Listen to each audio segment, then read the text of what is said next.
After 1,500 miles in this $1,500 LS430, in my mind, there's simply no contest. The LS430 is the greatest car ever made. So why was this piece of Japanese luxury perfection just $1,500, you might ask? Well, it came with some dents and bruises on it. There are various things around the car that make it far from visually perfect, but the main thing is that it needed a whole new transmission. When I first got it, it sounded a bit like this. Bad noises. But the main thing is it needed a whole new one of those. And you can actually go back here on my channel and watch the entire series where I pulled the engine and transmission out here in my driveway as one unit to service basically everything you could touch. Brand new seals, lines, gaskets, everything you could do, and of course replace the transmission and torque converter so that it didn't sound absolutely god-awful and restore its perfect driving condition. Now, that said, the keen-eyed among you might have noticed there's some pink around here, and pink/red is the Toyota coolant color, and that's probably because this thermostat neck kind of housing thing is leaking a little bit, just enough to be annoying where I kind of need to check and top it off every once in a while. I've actually stopped filling it up with coolant and just distilled water for now, and I've been away for a little while because, well, that might be a clue. And with the Land Cruiser back in the garage needing some work, I really just couldn't afford to get the LS430 under the knife again, and plus I just love driving it so much. Let's fire this bad girl up, and I'll talk you through some of the good and some of the not so good. Now, of course, she runs like a dream, but we got a couple of things going on here. We got a little VSC warning light because of the brake pad wear sensor in the front. Somebody installed it improperly and it wore through. We have a check engine light, which we'll get to in a minute. And then this mirror, it kind of pops and bangs whenever you first turn it on. It's trying to like catch some gear that's broken. The steering wheel tilt doesn't work.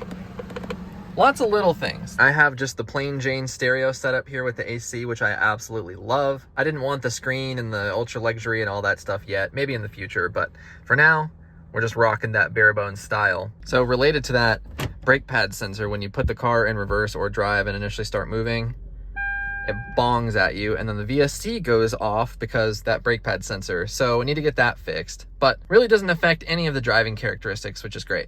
So when you buy an LS430 or an LS400 for that matter, you buy it because it's extremely quiet, it's comfortable, it's reliable, and they both have plenty of power, and this car is absolutely no exception. I love driving this thing.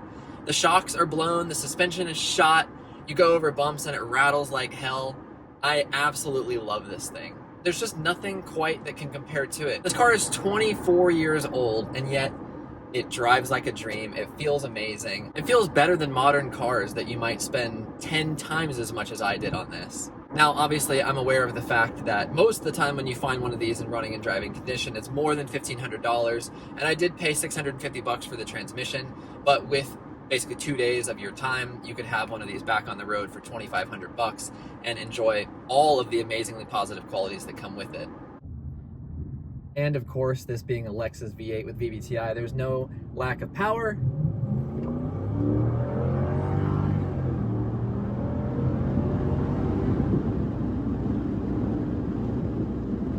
Yeehaw, boy! Hell yeah!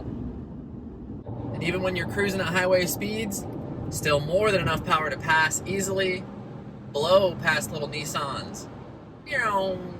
Woohoo! And while you're doing all that, you're comfortable, you're quiet, and you're in a Lexus, boy!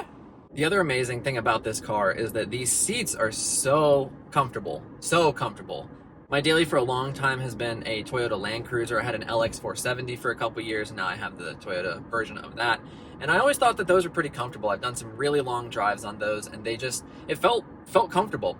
But now when I get back in that, after sitting in this, it's like, almost like those seats are horrible. These are so good that everything else is just garbage comparatively. So doing multi-100-mile road trips and, you know, long drives in one day is going to be absolutely no problem. And that's what I'm excited to do with this thing, is make it a mile muncher, because it cruises at 80 down the interstate with no problems whatsoever. It's super comfortable and quiet, and it's not a car that wears you out while you're doing it, because, you know, sometimes you have cars that feel comfortable but they just require you to drive it. This thing just floats. It's like a land yacht. It's just such a pleasure to drive. And so that original intent of a car that's super reliable, comfortable, enjoyable to drive, It has all of that. It has more than enough power. It's also pretty insane that in a V8 with nearly 300 horsepower, I'm getting almost 20 miles to the gallon, and that's with me using a pretty heavy foot. Tank average is 19.2. Some people are recording as high as 24, 25 mpgs. Don't know exactly how that's possible. But I mean, I have just over half a tank and it's telling me 280 miles left. That's amazing. I'd much rather have this than that piece of junk.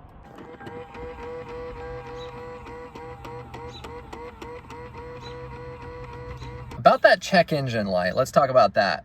So actually using my handy dandy little OBD link, which is super awesome, and I am surprised, I'm missing a code that I was expecting. So as you can see, the codes that I'm getting, one of them is related to evap and one is related to catalytic converter, which is surprising. The cat one I did not expect. I actually still expected a transmission code. But quickly on the point of the evap, I could not find the OEM factory hoses for this portion right here, and I think there's some issue with evap right there because that is not factory, this is not factory. So I don't really know what to do about that. I'm not sure. It doesn't really seem to be affecting anything. I bet it might be affecting my gas mileage, but overall, I mean, I've done, as you've seen, well over 1,500 miles in this thing and it's been no problem. So that's an issue for future me. But the code that I was expecting was actually one I had showed you before that I was getting right after I swapped in the replacement transmission. I was actually still getting a shift solenoid code on the new one. So let me go ahead and show you some old footage here of me harvesting that out of this one and putting it in the new one. The first thing I want to do is harvest that shift solenoid out of this and run it on the multimeter to decide if then we want to pull the pan off of the trans on the replacement transmission. And then we can test the one on there to see if it fails and decide what we do with the sensor, because that's priority number one, and then we'll continue tearing down this trans. And I'm sure I'm gonna make an apocalyptic mess in here. Is it gushing out yet? Yes, it is. Look at that already. We'll just make a little guardrail of kitty litter.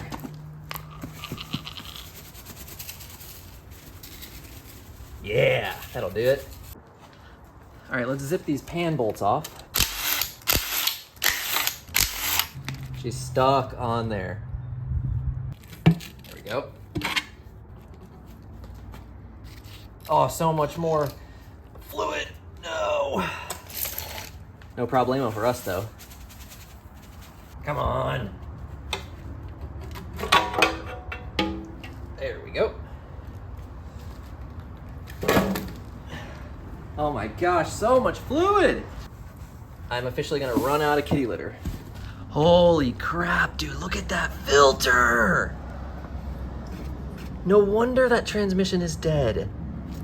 Oh my gosh. That is crazy. Okay, of course, so we're looking at the transmission rolled on its side. So this side is the passenger and this side is the driver, and the shift solenoid A in question is this one here. It's pretty small, held in with just 2 bolts and this one little sensor here. So when I unplug this and take it out, we'll be able to check it with the ohm meter, and it should be between 11 and 15 ohms. And it should also click when applied 12 volt power. And if it doesn't, we know it's bad. Now this one I think might be okay, but we're gonna have to really thoroughly clean this, because if it was bad and it was running with a bunch of crap in it, we don't want to introduce that into our replacement transmission. But if it is working, it should be fine to swap into our replacement one. So we just got our little clip right here. Push this in to get the wiring harness out. Then we've got an 8mm and a 10mm to get this sensor out. Don't drop it in the kitty litter. There we go. More fluid comes out naturally, why wouldn't it? Good bit of electronic parts cleaner here. Okay, got my multimeter set to ohms here. All we need to do is just put the black lead on this little housing right here, and then put the red on the pin, and we should see somewhere between 11 and 15. So it's a little bit less than I would like. I mean, 11.9 is right at the bottom of the spec, but if this works and the other one is less than 11, then we'll know. Alrighty, I dropped the transmission pan on the replacement transmission on the car, which was ridiculously difficult, but I have this other solenoid, so let's go ahead and test this one. Fingers crossed we get a different result. I guess I need to clean this. Okay, and then what do we got on the ohms? Nothing. So that solenoid is almost certainly bad. Interesting. Yep. And then let's test this one. This one was from our old transmission. 12.3. Okay. Great news. So we can definitely put this solenoid back in our transmission and we should have a better result. Now this thing is available from the dealer, but it is ridiculously expensive. It's like $400 for this one solenoid, and I don't think it's available aftermarket. I've looked and looked. I don't think it's possible. You can get it at Amayama from Japan for about $220, but it's uncertain whether it's actually available. It doesn't specify. It says quantity greater than 1, which means they may or may not have it. So this at least gives me optimism that we can get our trans back in good working order. Now we just have the awful job of cleaning this up. So here's what it looks like underneath the car. That hole right there is where this solenoid is gonna go back in. Let's slot this little guy in. Goes in nice and easy. Line those bolts back up, plug in the wire, and we should be rocking and rolling, except, oh man, I forgot I gotta clean all this too, no! Oh, and change the filter while we're here, because I have a new one. So for reference, here's what a brand new filter looks like. It's just a little screen, but you can see how much metal was in that old filter, so good thing we're gonna go ahead and replace this too.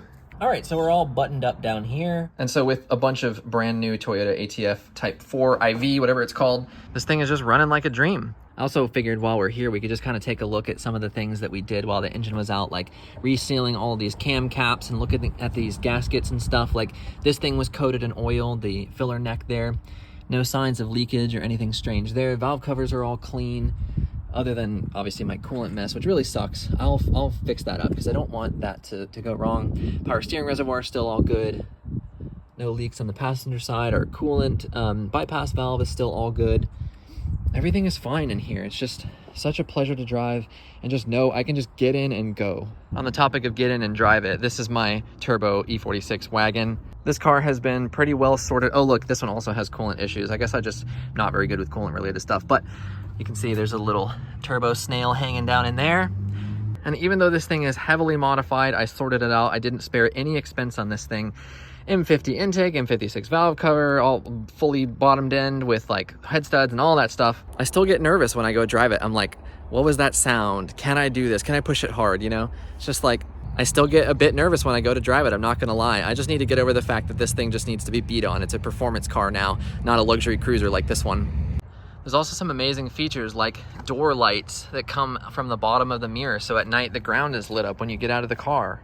When you open the back doors, there's one little light that comes on above that seat right there that shines down really nicely and illuminates this whole back area, which is perfect for shining in the baby's eyes. No, but seriously, it is really nice. It's just incredible that a car that's 25 years old has these quality of life features.